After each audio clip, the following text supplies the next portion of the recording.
Welcome back once again. वो Indian film थी जिसमें श्रीदेवी ने नागिन का रोल किया था। बिल्कुल। और एक और भी थी एक्ट्रेस वैसे नागिन के रोल में फेमस वैसे श्रीदेवी थी, है ना, प्यारी भी लगी थी। वैसी नागिन हो तो समझ भी आती है, लेकिन अगर हमारे यहाँ पे कोई ऐसी हो तो जरा फिर मसला मुसला आ जाए। वैसे अगर हमारे यहाँ कोई करे तो तुम्हें लगता है कौन सी फिट है?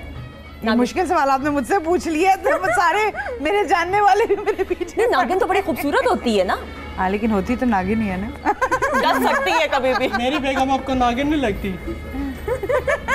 बेगम को नागिन कह रहे हैं, वाह जी वाह, पहले नहीं है। इनकी हिम्मत के लिए तालियां, कमेंट के लिए तालियां नहीं है ये। मैं जरा ये क्लियर कर दूं। वैसे कौन हो अगर हो तो? खूबसूरती के म्यार में। खूबसूरती के म्यार, हाँ। तो नागिन है ना। सबा कमर। सबा कमर, चलें जी, सबा कमर हमारी नागिन फिल्म में आ रही हैं। द रियल नागिन ऑफ लॉलीवुड। देखने में खूबसूरती में क्लैप हो जाए उनके।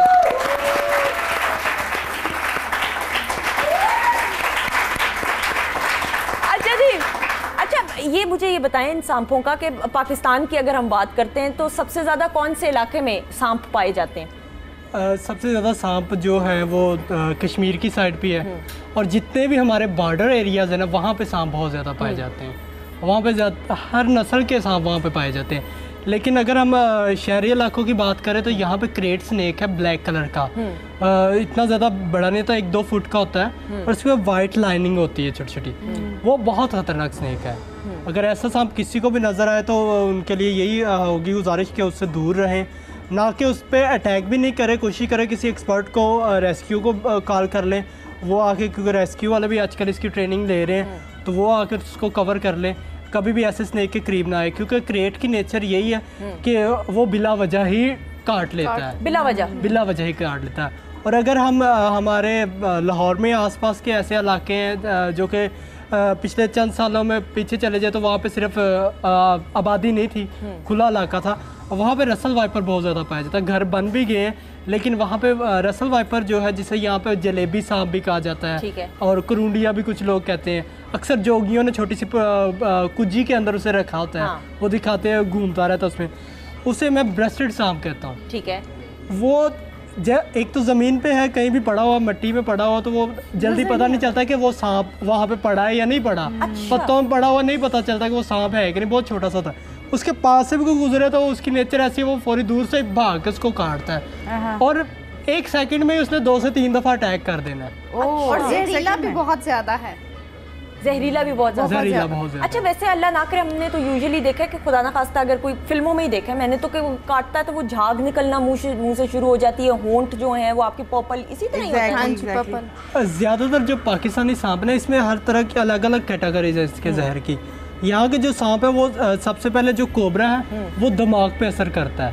इंसान का दिमाग बिल्कुल बंद हो जाता है, पागलों जैसी हरकतें करना चाहता है, हर चीज़ उसको 10 गुना ज़्यादा महसूस होना शुरू हो जाती है।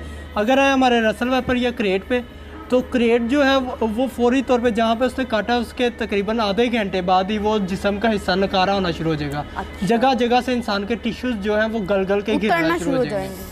कि आप अगर पाँव की चीची पे, पिछले दिनों यहाँ पे एक प्राइवेट हॉस्पिटल है, वहाँ से मुझे कॉल आई थी, तो मैं वहाँ पे गया हूँ, तो अभी उसे 1 से 2 घंटे हुए थे उस बच्ची को सांप ने काटा था। तो पाँव के नाखून के पास उसने काटा है, उंगली के, और उसकी गर्दन तक, फेस तक से उसके टिश्यू गल गल के गिर रहे थे।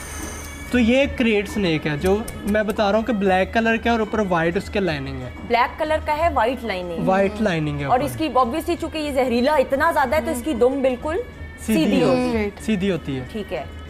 और ये कहाँ पे पाकिस्तान में पाया जाता है? ये लाहौर में भी बहुत ज्यादा है। लाहौर में बहुत ज्यादा है। ये शहरी इलाकों में अक्सर निकल आते हैं। ठीक है। लेकिन गुलबर्ग वाली साइड पे, मॉडल टाउन वाली साइड पे, अल्लाह खैर करे भाई, तुम ट्रीज वगैरह ना जा रही इस जगह पे।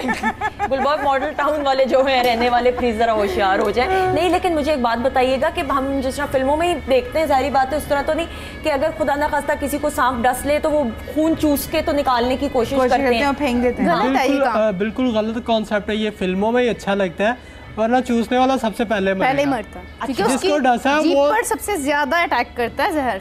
ज़बान जो है वो जैसे जैके को फौरी महसूस करती है ना, ऐसे जहर को फौरी अंदर अपने अंदर कन्वर्ट करता है। अच्छा तो जो चूसने वाला होता है वो सबसे पहले मरता तो है। फिल्मों में क्यों दिखाते हैं? गलत कौन गलत है ना, मतलब ये अभी तक किसी को एजुकेशन बड़ी सख्त जरूरी है इन सारी चीजों वो की। तो आराम से निकाल रहे थे, हीरो हीरोइन हो हाँ, वो सांप निकाला और वो भी बच गई, वो भी बच गया, दोनों नहीं, खुशी गलत है। खुशी घर चले। खुश होना है एंड कि बहुत सारे लोग कोबराज रख रहे हैं इस टाइम घर में। तो मुझसे कुछ लोग रब्ता करते हैं, सोशल मीडिया पे करते हैं, जी हमें कोबरा चाहिए घर में रखना है। तो अगर इसका भी लाइसेंस हो या फिर इसको बिल्कुल उसका बैन लाइसेंस कर नहीं है? दी, तो उसका लाइसेंस नहीं है और वो किसी ने रखा भी है तो उस पर बैन भी कोई नहीं अच्छा। है कि वो बिल्कुल वाइल्ड लाइफ ने खुली इजाजत दी है, जी रख सकते हैं, हमारा इससे तल्लक ही कोई नहीं है। और लेकिन जो कार्ड उसके बनी लिए है उस पे रखा हुआ है। तो बेहतर है कि उसको बिल्कुल बैन किया जाए कोबरा को रखने के लिए। हाँ, अगर कोई एक्सपर्ट है तो देन उसको उसकी ट्रेनिंग दे के उसको लाइसेंस दिया जाए, क्योंकि हर चीज़ को अल्लाह ताला ने किसी मकसद से बिल्कुल, बनाया है। मतलब आपको बैलेंस लगता है है ना? हाँ, बैलेंस करने के लिए आप अगर फूड चेन की तरफ जाएं, वो हम पढ़ते थे जिस तरह साइंस के अंदर, आप लोगों को पता होगा हर चीज का कोई ना कोई मकसद होता है, हर जानवर का एक मकसद जरूर कोई होता है, बगैर और मकसद के नहीं आया। बगैर मकसद के नहीं है, अल्लाह ताला का एक खास निज़ाम है। अच्छा, मुझे अगर इसका बताएं, एक वो फिल्म थी नाजिया, वो देखी थी एनाकोंडा, वो जो निगल लेते हैं एंड में Exactly. उसको, निगल के बाहर भी रखता है, सांप को दिखाते हैं कि जी ये फॉर्म हुई, अब मैं फिर निगल रहा हूँ, हाँ, वो देखा था। और फिर अच्छा exactly. बड़ा मजे लेके चस्के लेके उसको खाता है पूरा का पूरा। हाँ। 6 फुट को आदमी को खा गया था एनाकोंडा फिल्म में। एनाकोंडा कौन सी टाइप है? एनाकोंडा जो है वो पाइथन का ही समझ लो कि रिश्तेदार है, अच्छा, बड़ा भाई कि है। बड़ा भाई लगा लें इसका। एनाकोंडा में जो वो साइज बहुत जल्दी वो अपना बढ़ाता है। ठीक एनाकोंडा है। जो है, एनाकोंडा जो कि मैंने अपनी लाइफ में देखा या मैंने नेट पे सर्च की या एक्सपर्ट से बाहर के ममालिक में मैं गया हूँ, साउथ अफ्रीका में मैंने ट्रेनिंग के लिए मैं गया था इनकी, तो वहाँ पे भी मैंने जो सबसे बड़ा देखा था वो तकरीबन 22 फुट लंबा था। ओए होए, 22 फुट। और उसको कोई भी नॉर्मल इंसान उसके करीब जाता था तो वो जकड़ के ही मार देता, क्योंकि सांप की, ये एनाकोंडा हो गया या पाइथन हो गया, इनके टोटली ये मसल्स होते हैं। हाँ। और मसल में ही ताकत होती है, इनके टोटली मसल्स होते हैं। ये तो किसी भी चीज़ को, गाड़ी को अगर पकड़ के जोर लगाए तो गाड़ी को पूरा पिचक देते हैं। गाड़ी को तो ये पाइथन है, इंसान ये अपनी आई पे आई, ये पाइथन एरिटेट हो तो ये 2 सेकंड में मेरी गर्दन तोड़ सकता है, इतनी ताकत है इस पाइथन में। तो वहाँ पे मैंने इतना बड़ा पाइथन देखा था, जिसे कि जब हमारी ट्रेनिंग हो रही थी तो उसे पकड़ना था, तो वो जंगल में वहाँ पे सांप जब ट्रेनिंग देते हैं ना, तो वहाँ पे एक्सपर्ट्स को ट्रेनिंग देते हैं, तो जंगल में खुले सांपों के साथ जाके उनको ट्रेनिंग देते हैं, टीचर्स होते हैं, आपने ये सांप आपको इस तरह से। तो वहाँ पे कोई 20-25 लोग थे उसे पकड़ने वाले, जिनसे वो काबू नहीं आ रहा था। लेकिन उन्होंने फिर एक, मैंने वहाँ से ट्रेनिंग हासिल की, लेकिन उस इतना बड़ा सांप मैंने ज़िंदगी में नहीं देखा, वहाँ पे देखा। इतना लंबा, मतलब 22 फुट का सांप ही 22 फुट कितना बनता है यहाँ से? यहाँ से वहाँ तक ही होगा। उससे भी मेरे ख्याल में कुछ ज़्यादा कुछ होगी लंबाई इसकी। अच्छा जी, हम एक ब्रेक लेंगे, ब्रेक के बाद जब वापस आएंगे तो जिस तरह मैंने आपसे वादा किया था, मैं कोशिश करूँगी इस वादे को पूरे करने की। इन भाई साहब को मैं कोशिश करूँगी कि ज़रा जिस तरह बेला ने मुजाहरा किया था बहादुरी का, तो हम कोशिश करेंगे ब्रेक के बाद कि मैं इसको गले में लूं, और इसको तब तक हम संभालते हैं। ब्रेक के बाद वापस आएंगे और होंगी और बहुत सारी बातें, उसके लिए इंतज़ार करें, ब्रेक के बाद मिलते हैं।